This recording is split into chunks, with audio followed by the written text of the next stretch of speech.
Good morning students. This is chapter 5 of science, पदार्थों का परिवहन एवं उत्सर्जन। परिवहन का मतलब कि जो भी पोषक तत्व हैं वो पदार्थों में, पेड़ पौधे हों या जीव जंतु हों, है ना, उनमें पोषक तत्व कैसे जाते हैं पूरी बॉडी में और उनका उत्सर्जन कैसे होता है। उत्सर्जन किसका होगा? जो पोषक तत्व है वो तो आपकी बॉडी एब्जॉर्व कर लेगी और जो आपका वेस्ट मटेरियल है वो आपका उत्सर्जित होगा। ठीक है, तो ये चैप्टर जो आपका इसी पर है। रीडिंग स्टार्ट करते हैं। जीवित प्राणियों की कोशिकाओं द्वारा विभिन्न जैविक क्रियाएं संपन्न की जाती हैं। जैविक क्रियाओं के दौरान कुछ पदार्थों का उपयोग किया जाता है तथा कुछ हानिकारक पदार्थों को शरीर से बाहर निष्कासित कर दिया जाता है। ठीक है ना, शरीर के एक भाग में उत्पन्न हुए पदार्थों को दूसरे भाग में जहां उनकी आवश्यकता हो पहुंचाया जाता है। अतः शरीर के विभिन्न प्रकार के पदार्थों को स्थानांतरित करना आवश्यक है। विभिन्न सजीव प्राणियों में पदार्थों का परिवहन विभिन्न प्रकार से होता है। पेड़ पौधों का वर्गीकरण। पेड़ पौधों को उनके आकार तथा संरचना के आधार पर निम्नलिखित 3 समूहों में वर्गीकृत किया जाता है। पहला होता है शाक। शाक कोमल तने वाले छोटे पौधे होते हैं। इनका आकार 1 मीटर से कम होता है, जैसे धान, तुलसी, धनिया, पुदीना, गेहूं आदि। सेकेंड नंबर पे आती है झाड़ी। झाड़ियाँ मध्यम आकार की अनेक पतली शाखाओं से युक्त पौधे होते हैं। ये भूमि के ठीक ऊपर से ही आरंभ हो जाती हैं। इनमें कोई मुख्य तना नहीं होता, जैसे नींबू, मेहंदी, गुलाब, बोगनविलिया आदि। थर्ड में क्या करा है? वृक्ष। ये काष्ठयुक्त तने वाले लंबे एवं विशाल पौधे हैं। इनमें एक मुख्य तना होता है जो स्तंभ कहलाता है। एक निश्चित ऊंचाई पर स्तंभ से अनेक शाखाएं निकलती हैं। शाखाओं पर पत्तियां होती हैं, जैसे नीम, आम, नारियल, पीपल आदि। देखिए शाक का दिया हुआ है आपको, ये झाड़ी हो गई और ये आपका वृक्ष हो गया। रोचक तथ्य में क्या दिया हुआ है? पौधों में पानी तथा खनिज और लवण आदि का मिट्टी से अवशोषण जड़ों द्वारा किया जाता है। अब पौधों में पदार्थों का परिवहन। ठीक है, पहले पौधों में हम पढ़ेंगे। पौधों में सुविकसित परिवहन प्रणाली होती है जिसे वैस्कुलर प्रणाली तंत्र कहते हैं। यह प्रणाली जाइलम तथा फ्लोएम से बनती है। संवहन ऊतक जड़ों के छोर से पत्तियों के छोर तक फैले हुए होते हैं। जाइलम यह मोटी झिल्ली कोशिकाओं का बना होता है। यह जल तथा विलय खनिजों का जड़ों से ऊपर की ओर परिवहन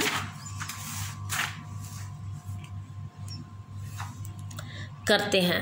वाष्पोत्सर्जन के समय पत्तियों से जल का वाष्पीकरण जल को ऊपर खींचने के लिए बल उत्पन्न करता है।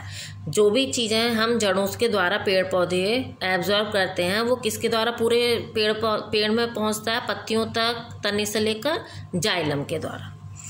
फिर आता है फ्लोएम। यह छिद्रों वाली कोशिकाओं द्वारा निर्मित होते हैं। पत्तियों द्वारा बनाए गए भोजन को पौधों के अन्य भागों तक नीचे ले जाता है।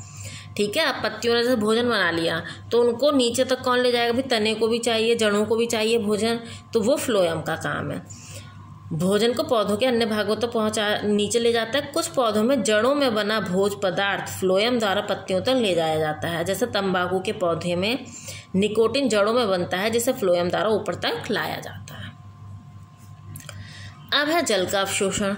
मिट्टी से जल जड़ों के रोमों द्वारा अवशोषित किया जाता है। जड़ रोम मिट्टी के कणों के आसपास जल के साथ संपर्क में होते हैं।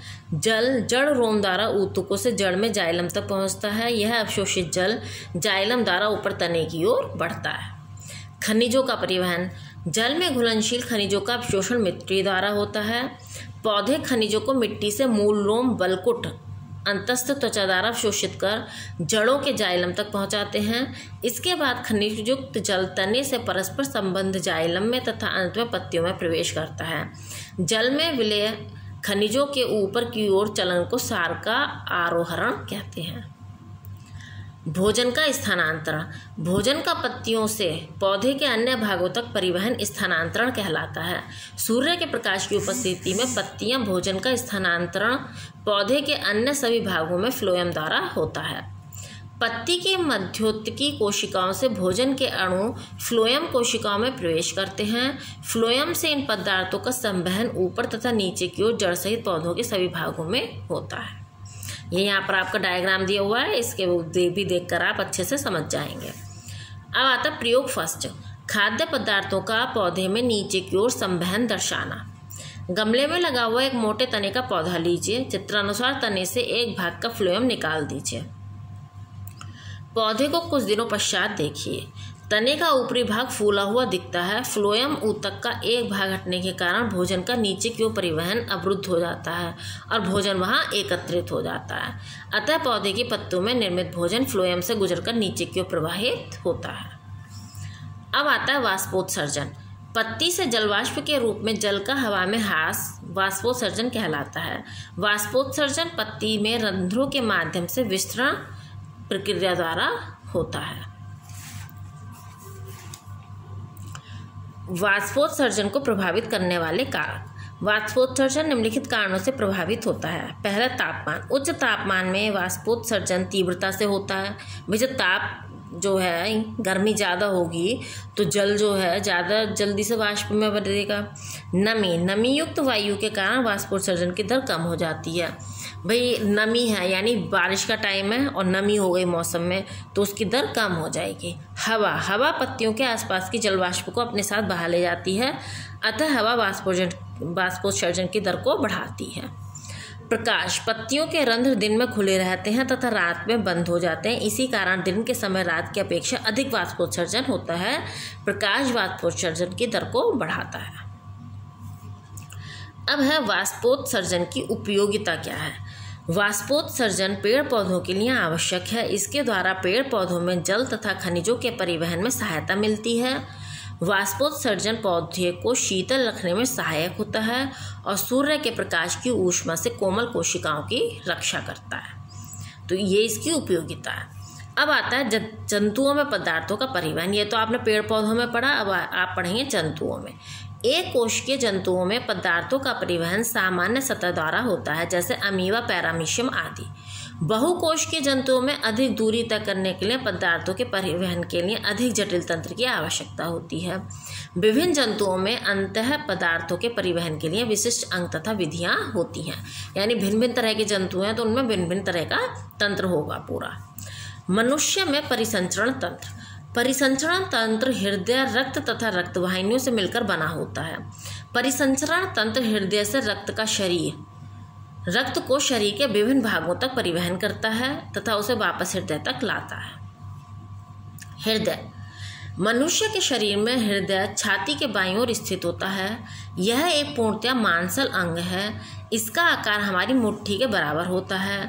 हमारा हृदय 1 मिनट में लगभग 72 बार संकुचित एवं प्रसार द्वारा शरीर के विभिन्न अंगों तक रक्त चालित करता है। यानी 72 बार, 72 बार है ना, 72 बार वो धड़कता है। संकुचन एवं प्रसार होने की इस क्रिया को हृदय गति भी कहते हैं। हृदय गति को वक्ष के बाईं ओर हाथ रखकर महसूस किया जा सकता है। ठीक है, आप अपने बाईं ओर हाथ रखेंगे तो आप हृदय की गति को महसूस कर सकते हैं। हृदय की संरचना। मानव हृदय में 4 कोष्ठक होते हैं, दायां एवं बायां आलिंद तथा बायां एवं दायां निलय। ऊपर के 2 कोष्ठक आलिंद कहलाते हैं। इनकी भित्ति पतली होती है तथा शरीर के विभिन्न भागों में रक्त प्राप्त करता है। नीचे के दोनों कोष्ठक निलय कहलाते हैं। निलयों में से रक्त को हृदय के बाहर पंप किया जाता है। हृदय के दाईं ओर एक पेशीय दीवार बाईं ओर से अलग करती है, अतः रक्त एक आलिंद से दूसरे तथा एक निलय से दूसरे में नहीं जा सकता। यह हृदय की संरचना यहाँ पर बनी हुई है, आप इसको देख लीजिएगा सही से।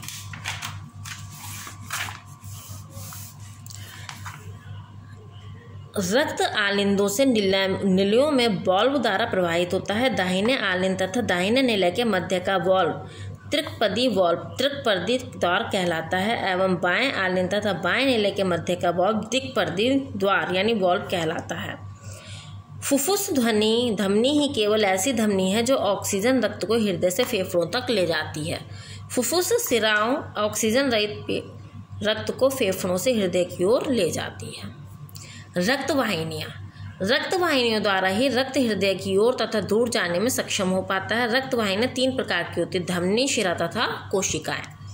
धमनी आता है, अब ये रचनाएं हृदय से निकलती हैं। ये रक्त को हृदय से शरीर के विभिन्न अंगों तक पहुंचाती हैं। इनकी दीवारें मोटी, लचीली तथा त्वचा में गहराई तक स्थित होती हैं।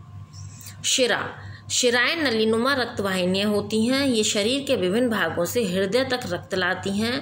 शिराओं की दीवार पतली, लचीलापन रहित तथा त्वचा के ठीक नीचे स्थित होती हैं। इन्हें हम अपने हाथ पैरों में नीले रंग की नलियों के रूप में सरलता से देख सकते हैं। ठीक है। हम अपने हाथ पैरों में जो नीले रंग के वो दिखाई देती हैं वो हमारी शिराएं हैं। कोशिकाएं, कोशिकाएं बहुत पतली होती हैं। कोशिकाएं शिराओं तथा धमनियों को जोड़ती हैं। हमारे शरीर में कोशिकाओं का जाल होता है। इस चैप्टर की रीडिंग बेटा आज इतनी ही कराएंगे और बाकी की जो इसकी रीडिंग है वो हम नेक्स्ट वीडियो में कराएंगे।